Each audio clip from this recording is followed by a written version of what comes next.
O dahilan kung bakit kailangan naka-full gear ka kahit pupunta lang ng mekaniko. At least ngayon nakasapatos ako, nakapantalon, naka-long sleeve. Hindi ko lang nadala yung aking reflective gear. Yan yung aking full helmet. Sabi ko kasi pupunta lang ako ng mekaniko eh. So happen na simple lang ginawa sa mekaniko, nag-ano lang, higpit lang ng knuckle bearing. Akala ko mag-aayos ng shocks.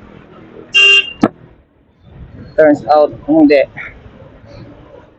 higpit lang ng bearing, so mabilis lang.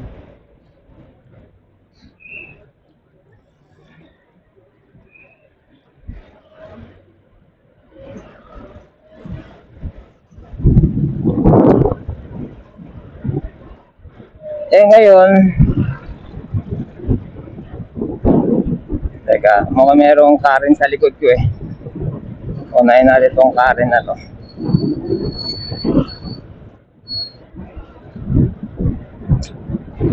Sana magpalit ng helmet sa bahay. Kailangan, this is an urgent matter. Umuwi ako baka matagal pa. So, nagta na tayo sa site. Yung site na medyo malayo. Palusong. Yung pagbalik, paahon. So, it's a good thing may helmet pa rin akong baon. Basic talaga yun. Lagi dapat may helmet tsaka gloves. Kahapon naka-crocs lang ako, tsaka naka-short, tsaka naka-t-shirt. Kaya na lang, hindi kahapon yung emergency ko.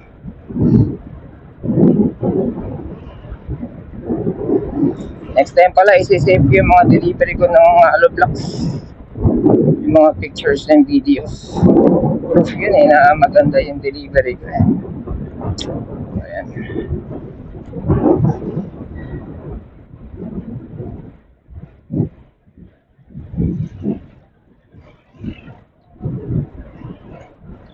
So, isa sa mga advantages na naka-lithium, kasi kung hindi to lithium, kung ano tawag nun, kung naka-ano lang ako, kung ito naman yung Karen sa likod ko. Kung hindi siya nagtutulin yun. Meron din palang Karen sa Pilipinas, ano? Ingat tayo sa mga Karen na yan, mga killer yan eh.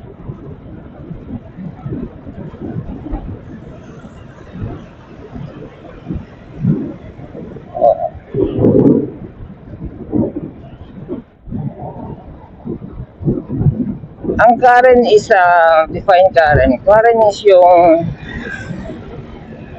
manonood ng social media, magpapadala sa social media, and then sasabuhay yung nakikita sa social media. That's the summary definition of a Karen.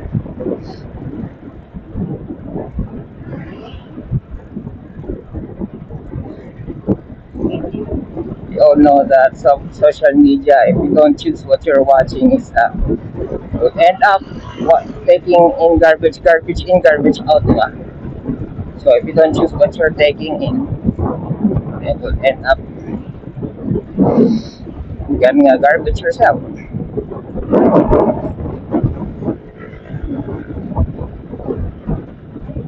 Tingnan natin kung male o female tong Karen na to.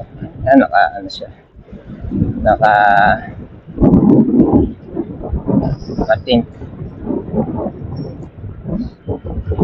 So, ingat na lang tayo kasi naka-half face helmet. Hindi lang half face helmet ako, hindi R&R.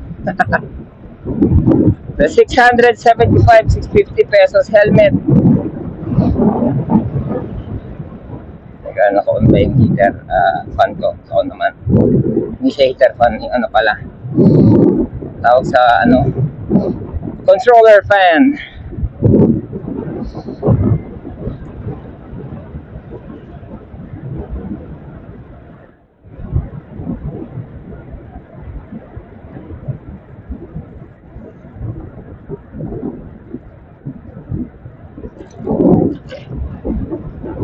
Isipin mo ito, ang ganda ng ano dito, ng Lagnet.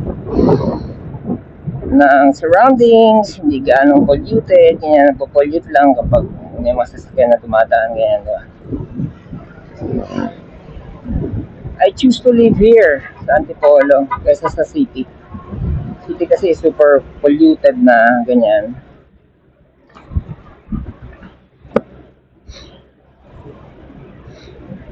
And I choose to not boost, teka, overtake lang tayo. Number ko lang pala ako, buwis, kaya pala ako bumabagal. Hindi pala yung motor may diferensya, yung switch ko. Yan, ang tulin ko naman Lolo ko lang pala yung switch ko. Minsan kasi piling ko, ba't ang bagal ko? Masisisi ko tuloy yung paglaki ng gulong. So, tapos minsan sabi ko, ba't ang bilis ngayon? Yung pala, yung gulong lang. Ay, yung gulong, yung switch lang ng naglolo ko. Switch lang ng speed 1, 2, 3. Kasi may diferensya yung speed switch na ito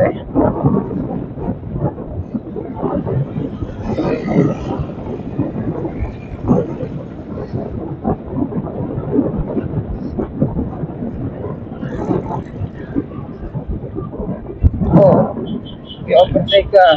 Overtake. Yung naman magtulin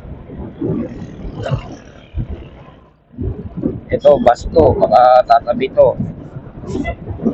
Overtake natin. Wala na ba yung Karen? Nandiyan pa si Karen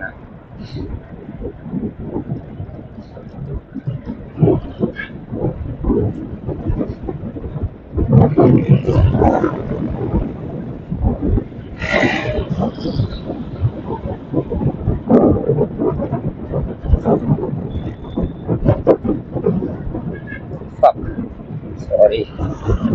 Sa ako ng matalas na bato. Sorry, Snowflakes.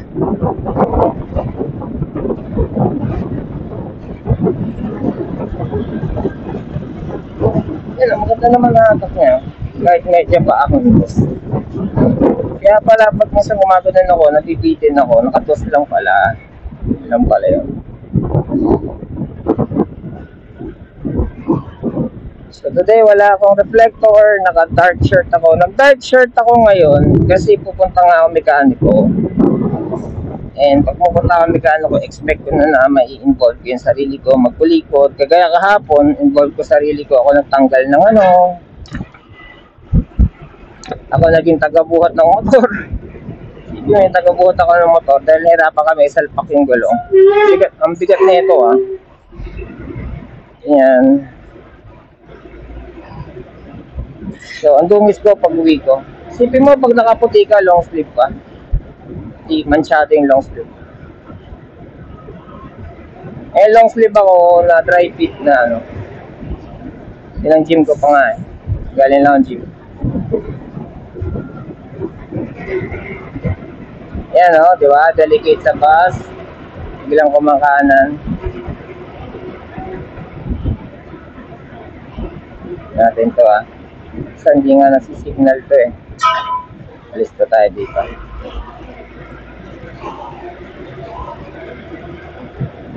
Baka kailangan ko na mag-switch Boy! Ginagawa. Hindi tayo sa gawing kanan kasi gusto niya mga bus.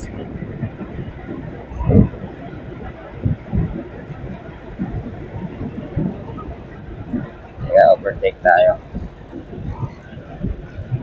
Pero maganda palang visual na itong helmet na to. As compared dun sa Uy!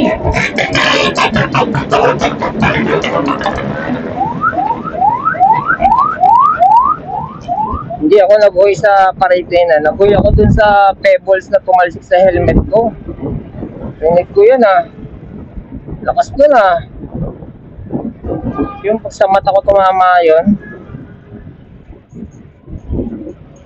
Kaya it's important na naka-helmet ka and naka-close. Kung i-open mo man, shades ka man lang, you have to have some kind of protection sa mata mo.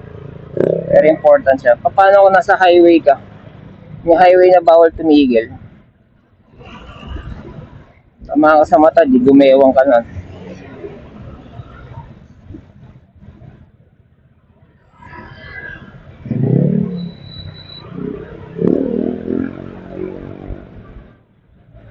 Emergency visit.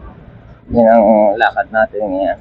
Kasi as per report ng ating client, lambot daw yung CHP na na-deliver, which is not true. Kasi I myself, lagi akong kasama sa delivery, never akong nagpapadeliver ng wala. Unless when nagkaroon ako ng order, nasa Boracay or something, ano. Yun, pwede pa. Pero pag yung mga ganito,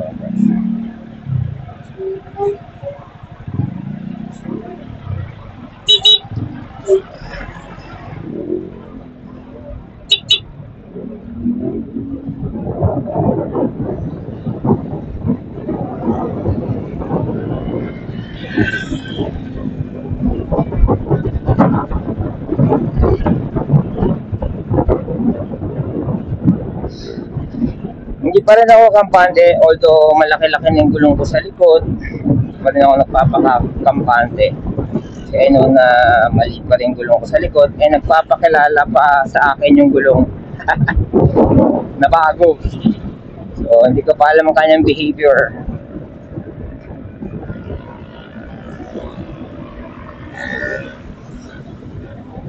As far as braking is concerned, yung maneuverability is concerned, mga ganyan.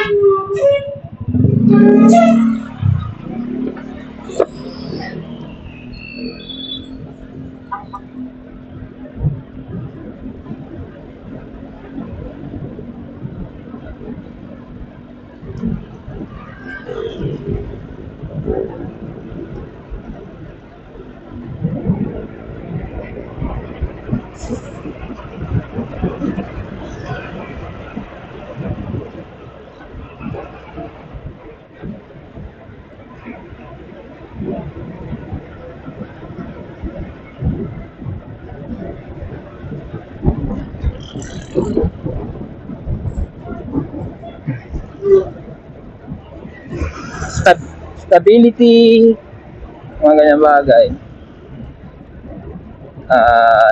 Road condition, ganyan, hindi ko pa siya gaano kilala. I know na medyo spiky siya. Hindi na spiky ba? Ang tawag doon, maipin ba yan? Ano siya hunyango. May konting kanal, may mga kanal, pero hindi siya yung ipin talaga, as in yung kagaya sa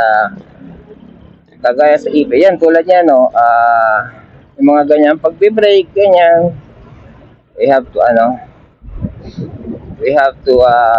kailangan ko makilala yung gulong ko. Pwede magkalin. And yung stability nga, ganyan. Yan.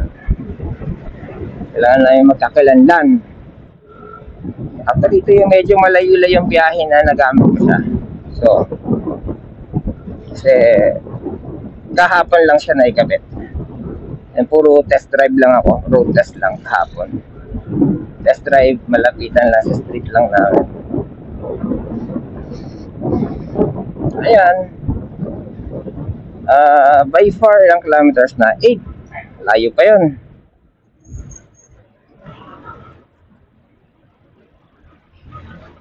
Mga plus pa to. Grabe yung tinanggal na tinanggal na gulong. Merong pebbles na, alam ko talaga hindi talaga advisable yung mananagasa ka ng maaspalto. Kasi makakatsyempo ka dyan ng matalas yung triangular na sharp na matalas. May nakabaon na tawag na ito. Pulis pa. Ay, may pulis, buti na lang. May nakabaon na limutan ko tawag na pebbles. Hindi siya pebbles, hindi siya asphalt tawag. Graba. Nakabaon na graba. Matalas na ito. Malakas maka-flat yan kahit tubeless.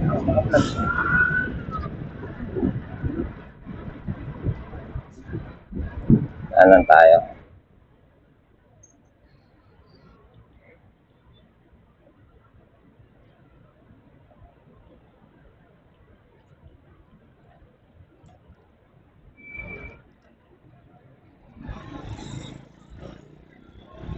So, time check. 2:44. Malapit na mag alas 3. And as far as yung lumalagatok is concerned, nawala na pag pumipreno.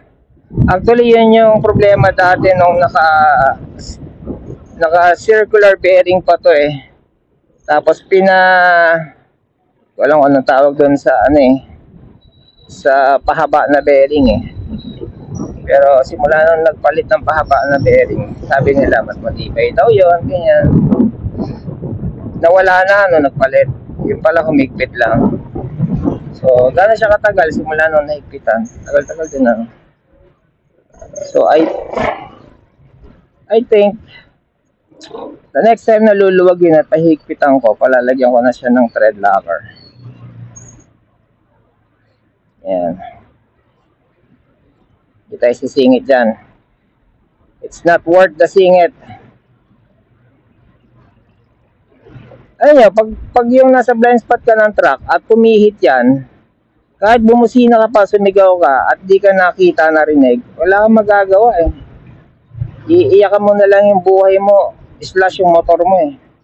At the very least yung motor mo. Yeah, today is urgent pero not that urgent. Actually, some kind of emergency ito eh. Nag-iisa na lang tong client ko, hindi ko pa nadadagdagan. Kailangan ko pala magdagdag.